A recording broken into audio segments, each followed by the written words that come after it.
എന്തൊരു രസമാ. എങ്ങനെയുണ്ട്? അത് തന്നെ പറഞ്ഞോണ്ടിരിക്കണത്. വായിൽ വെച്ച് കഴിക്കാൻ കൊള്ളില്ല, പിന്നെ കഴിച്ചല്ലേ പറ്റൂ. വയറ്റിലെന്തേലും പോണ്ടേ? ദോശയല്ല. പിന്നെ അത് വേണമെങ്കിൽ തിന്നണ്ട, മാറ്റിയത്. എന്താണ്? ഞാനെങ്ങനെയുണ്ട്? നീ എങ്ങനെയുണ്ട്? കുറച്ചുകൂടെ കറുത്തിട്ടുണ്ട്, അത് തന്നെ. ഇത് എനിക്ക് ഇഷ്ടപ്പെടാത്ത. ഞാൻ ഇവിടെ കറുത്തുന്ന പറയണ ക്ലീറ്റ. നീ എന്താണ് ഉദ്ദേശം? നീ ഉദ്ദേശിക്കുന്നത് എന്താണെന്ന് പറയേ. മൊത്തത്തിൽ ഞാൻ എങ്ങനെയുണ്ടെന്ന്. നേരത്തെ മുഖത്തെങ്കിലും നോക്കാൻ കൊള്ളായിരുന്നു. ഇപ്പൊ അതുമല്ല, മുഖം ഒരുമാതിരി മറ്റേ ഇതുണ്ടല്ലോ പൂങ്ങാപ്പാക്ക് പോലെ ആയി. ഈ തറയുണ്ട്. നീ എന്താണ് നീ തടിയാണോ ഉദ്ദേശിച്ചേ? നന്നായിട്ടുണ്ട്. മുഖം ചെറുതായി, ഇപ്പൊ ശരീരം കുറെ കൂടെ ഇരട്ടിയായിട്ടുണ്ട്. നീ കഴിക്കാതിരിക്കണ അതിനാണ്. ഞാൻ കഴിച്ചല്ലോ. എപ്പ കഴിച്ച്? ഞാൻ ഉണ്ടാക്കിയപ്പോ കഴിച്ചായിരുന്നു. ഓ, ഞാൻ ഒരു കാര്യം പറഞ്ഞേക്കാം.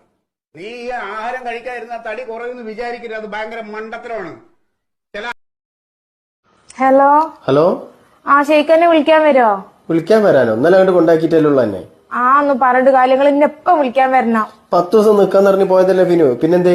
ആ ഞാൻ ഇപ്പനോട് ഉമ്മനോട് പിന്നെ താത്തനോട് കാക്കനോട് വരെ കച്ചറ ഉണ്ടാക്കി വെച്ചു. പക്ഷെ നിങ്ങളെ കൂടെ കച്ചറ ഉണ്ടാക്കുമ്പോഴാണ് ഏറ്റവും രസമുള്ളത്. ഓരോ കൂടെ ഒന്നും കച്ചറ ഉണ്ടാക്കിയിട്ട് രസമില്ല. ഞാൻ ഡ്രസ്സൊക്കെ എന്ന് നോക്കി ഇനി ഒന്നുകൂടെ നോക്കി. കണ്ണട വെക്കുമ്പോഴാണ് എടുക്കുമ്പോഴാണ് എനിക്ക് പ്രായക്കുറവ്. എടുക്കുമ്പോ തന്നെ 5 വയസ്സിന്റെ കുറവുണ്ട്. എന്നാൽ യമുനയുടെ മുമ്പിൽ ഞാൻ കണ്ണട വെക്കുന്നില്ല. അന്ന് നീ യമുനയുടെ വീട്ടിൽ പോയപ്പോ കണ്ണട വെച്ചില്ലേ? അത് കൂളിംഗ് ഗ്ലാസ്